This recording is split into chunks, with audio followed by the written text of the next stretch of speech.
JSSC matric inter स्तरीय पदों पर नियुक्ति के लिए नियमावली लागू। तो आप लोगों को ये अपडेट देना था कि मैट्रिक इंटर स्तरीय जो एग्ज़ाम होता है फिर उनके पदों को भरा जाता है, उनके लिए नियुक्ति के लिए जो है नियमावली लागू हो चुका है। तो कार्मिक विभाग ने जारी की परीक्षा संचालन संशोधन नियमावली की अधिसूचना। तो क्या है नियमावली में और इसमें क्या चेंजेस हुआ है तो उसके बारे में जानेंगे। वीडियो को शुरू करने से पहले आप लोग वीडियो ज़रूर शेयर करें, चैनल को सब्सक्राइब करें, वीडियो को लाइक करना ना भूलें। तो यहाँ पर शुरू करते हैं हम लोग मैट्रिक एवं इंटरमीडिएट स्तरीय परीक्षाओं के संचालन को लेकर कार्मिक प्रशासनिक सुधार एवं राजभाषा विभाग ने नियमावली को अधिसूचित कर दिया है। मैट्रिक एवं इंटरमीडिएट स्तरीय परीक्षा संचालन संशोधन नियमावली 2025 तीन परीक्षाओं मैट्रिक स्तरीय, इंटरमीडिएट स्तरीय एवं इंटरमीडिएट स्तर कंप्यूटर ज्ञान व कंप्यूटर में हिंदी टाइपिंग अर्हता वाले पदों पर लागू हो गया। यानी कि यह जो नियमावली है वो 3 स्तर में लागू किया जाएगा। जैसे पहला जो स्तर होगा वो मैट्रिक स्तरीय में लागू होगा, उसके बाद फिर 12th में, उसके बाद फिर 12th लेवल में ही एक एग्ज़ाम लिया जाता है कंप्यूटर ज्ञान व कंप्यूटर में हिंदी टाइपिंग वालों के लिए ये लागू किया जाएगा। तो हाल ही में नियमावली को मंत्रिपरिषद की स्वीकृति मिली थी। संशोधित नियमावली में परीक्षा का पाठ्यक्रम, परीक्षा संचालन की पूरी प्रक्रिया तथा न्यूनतम अंक से संबंधित विस्तृत प्रावधान किए गए हैं। राज्य सरकार के इस फैसले को प्रतियोगी परीक्षाओं की प्रक्रिया को अधिक पारदर्शी, व्यवस्थित और व्यवहारिक बनाने की दिशा में अहम कदम माना जा रहा है। नई नियमावली से अभ्यर्थियों को परीक्षा प्रणाली की स्पष्ट जानकारी मिलेगी और चयन प्रक्रिया में एकरूपता बनी रहेगी। तो यहाँ पर देखते हैं क्या है और पहले क्या था। तो 2 चरणों में होगी परीक्षा, यानी कि मैट्रिक और इंटर का जो होगा, जो उसके लेवल पे जो वैकेंसी आएगा उसमें 2 चरण होंगे। पहला जो होगा वो पीटी होगा और दूसरा में जो होगा वो मेंस एग्जाम होगा। यानी कि पहला जो क्या होगा वो पीटी होगा और फिर दूसरा मेंस होगा। तो 2 चरणों में होगी परीक्षा। उपरोक्त सभी परीक्षाएं 2 चरणों में प्रारंभिक और मुख्य परीक्षा आयोजित किया जाएगा। हालांकि यदि किसी परीक्षा में आवेदनों की संख्या 50,000 से कम रहती है तो सामान्य प्रारंभिक परीक्षा आयोजित नहीं की जाएगी और सीधे मुख्य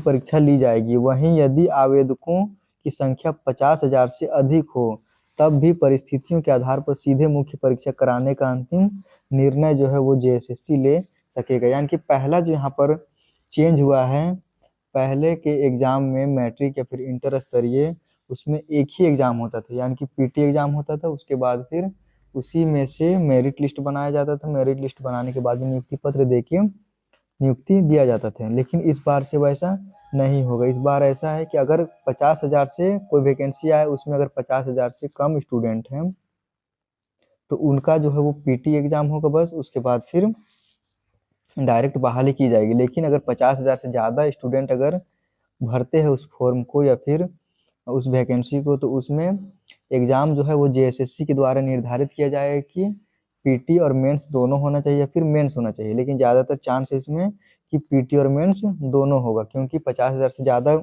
अगर स्टूडेंट ने उस फॉर्म को भरा है तो पीटी और मेंस दोनों लेने का यहाँ पर निर्णय लिया गया है।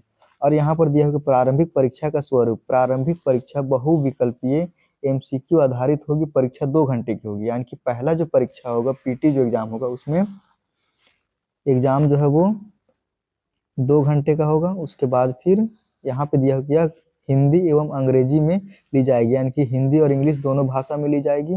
प्रत्येक प्रश्न 3 अंकों के होंगे और एक क्वेश्चन के लिए आप लोगों को, एक सही क्वेश्चन के लिए आप लोगों को 3 अंक मिलेगा और प्रत्येक गलत उत्तर पर 1 अंक की कटौती की जाएगी। अगर आप लोगों ने 1 अंक गलत किया तो फिर उसके लिए आप लोगों को 1 अंक की कटौती किया जाएगा। विषयवार प्रश्नों का विवरण। कुल 5 विषयों की परीक्षा ली जाएगी। जैसे यहाँ पर दिया हुआ है, परीक्षा में कुल 120 अंक होंगे जिनमें 30 अंक का सामान्य ज्ञान यानी कि जीके, उसके बाद फिर 60 अंक का झारखंड यानी कि झारखंड जीके से, उसके बाद फिर झारखंड राज्य से संबंधित ज्ञान और 10 अंकों के सामान्य गणित मैथ रहेगा 10 अंक का, सामान्य विज्ञान यानी कि जीएस जनरल साइंस भी रहेगा, और फिर मानसिक क्षमता जांच की परीक्षाएं ली जाएगी। तो ये होगा सिलेबस। उसके बाद फिर यहाँ पर दिया हुआ है कि मुख्य परीक्षा के लिए चयन प्रक्रिया, अगर पीटी होता है उसके बाद फिर मेंस एग्जाम होता है तो उसमें जो क्या है चयन प्रक्रिया उसके बारे में यहाँ पर बताया हुआ है।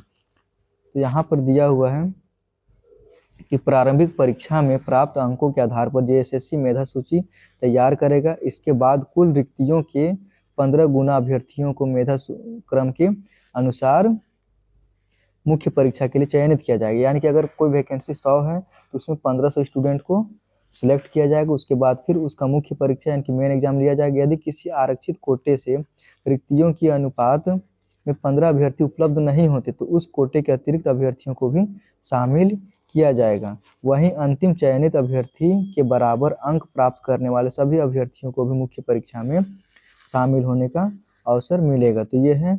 उसके बाद आगे देखते हैं यहाँ पर न्यूनतम अर्हता अंक निर्धारित।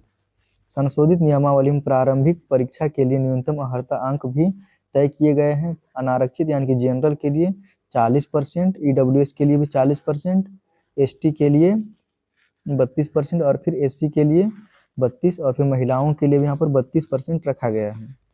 अत्यंत पिछड़ा वर्ग यानी कि ओबीसी के लिए 34% और फिर पिछड़ा वर्ग बीसी के लिए 36.5% और आदिम जनजाति के लिए 30% अर्हता अंक निर्धारित किए गए हैं। तो ये है अपडेट। आप लोग इसको जरूर शेयर करें, वीडियो को लाइक करें, चैनल को सब्सक्राइब करना ना भूलें। Thank you.